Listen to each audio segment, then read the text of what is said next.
Hey everybody, I'm here in Beverly Hills, as you can see from the Beverly Hills sign behind me. This is where all the tourists come to take their selfies.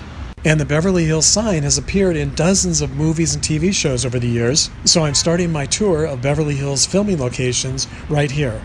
The sign is located on Santa Monica Boulevard between North Cannon Drive and North Beverly Drive, and I'm going to show you 5 other movie and TV locations that are all within about 10 blocks of each other.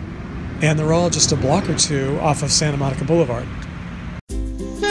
Thanks for joining me on another trip down memory lane. Fans of the 1984 movie Beverly Hills Cop, starring Eddie Murphy, will recognize this first filming location. It's the historic Beverly Hills City Hall that you can see is just a couple of blocks away from the Beverly Hills sign. In the movie, it was used as the police station, and just 1 block west of the Beverly Hills sign is the famous Rodeo Drive, where other scenes in the movie were filmed. So Rodeo Drive is really just about 3 blocks. It's from Santa Monica here to Wilshire Boulevard with lots of shops. So it's mostly shopping and restaurants, very high-end, exclusive.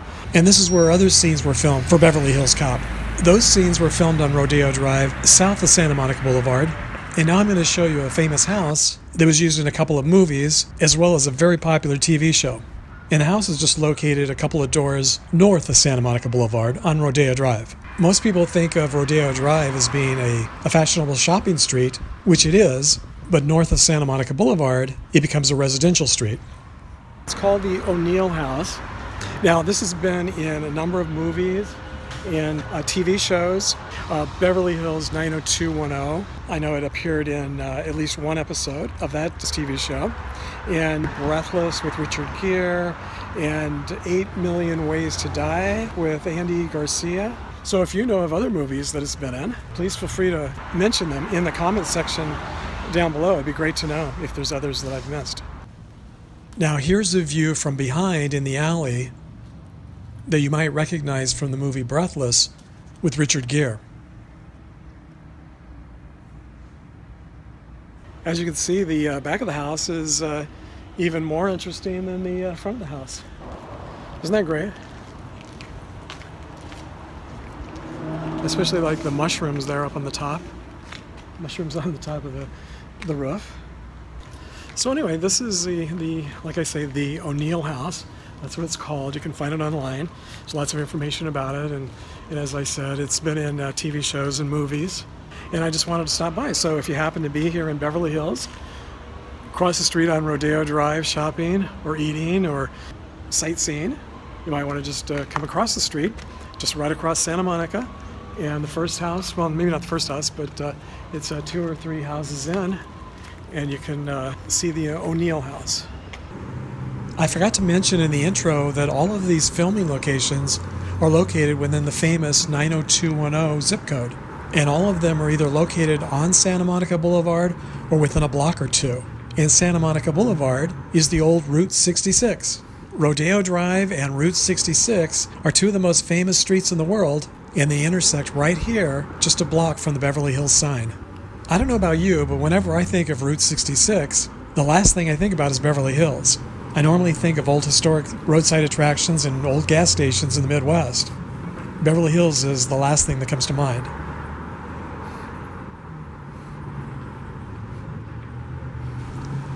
One of the most recognizable buildings in the city of Beverly Hills is the Church of the Good Shepherd. It was built in 1925 in the Mission Revival style, and you probably recognize it from many movies and TV shows over the years. It was used for the funeral scene in the movie A Star is Born in 1954, which starred Judy Garland and James Mason. It's appeared in other movies and TV shows over the years as well. It's located just 3 blocks west of Rodeo Drive at the corner of Roxbury Drive and Santa Monica Boulevard, or Route 66. Dozens and dozens of famous movie stars have attended services here over the years, and Elizabeth Taylor, Loretta Young, Mark Wahlberg, and Carmen Miranda were all married here.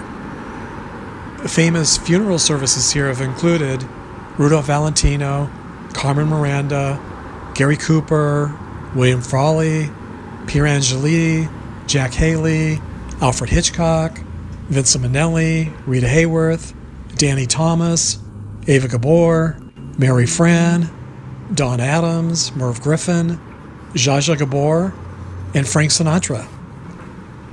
And these are just a few of the church's famous parishioners.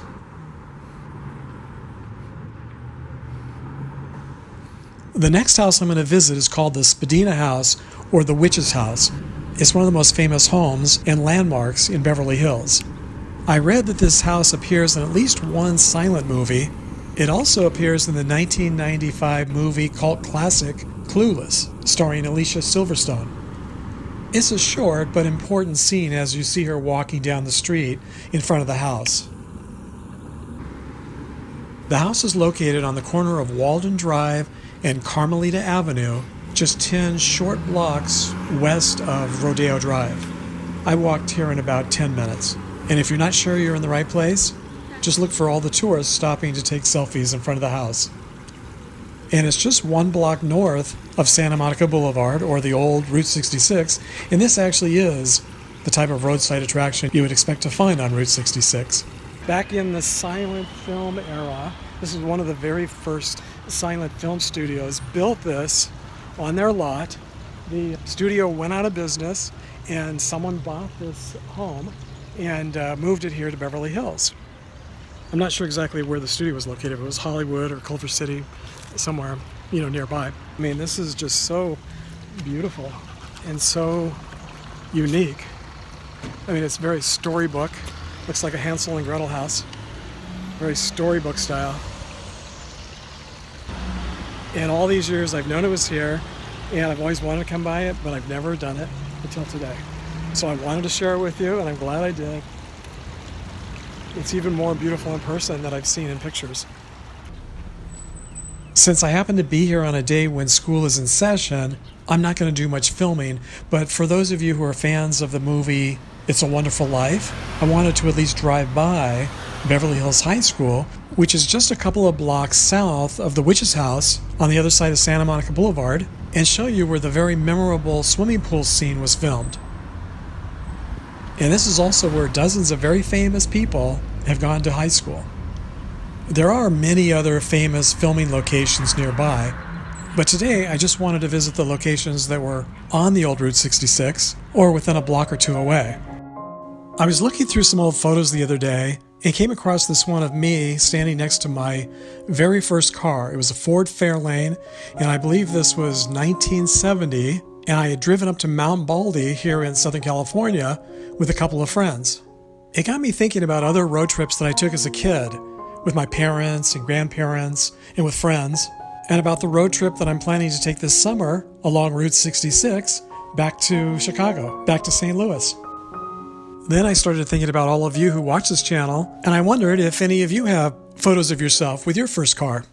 So if any of you have an old photo of yourself standing next to your car and you'd like to share it on this channel, I'll put my email address down below this video where you can send it. If you can, include the date the photo was taken, the year of the car, the location, and any interesting story that might go along with it. After all, what better way is there to take a trip down memory lane than in your first car or on your first road trip as a kid? This is a picture of my mom at the age of 2 years old in 1937, holding her Easter bunny, taking her very first road trip with my grandparents on Easter. So I'm looking forward to seeing your first car photos. And I'd like to give a shout out and a big thank you to my latest Patreon supporters, Tiffany Stevenson and Sue Hofkamp. Your postcards will go out in the mail this week. And if any of you watching would also like me to send you a postcard that I pick up from one of my trips, check out the link to my Patreon page down below for details. If you're new to my channel, please consider subscribing and clicking the bell so you'll be notified when I upload future videos like this one. So until next time, thanks for sharing the memories.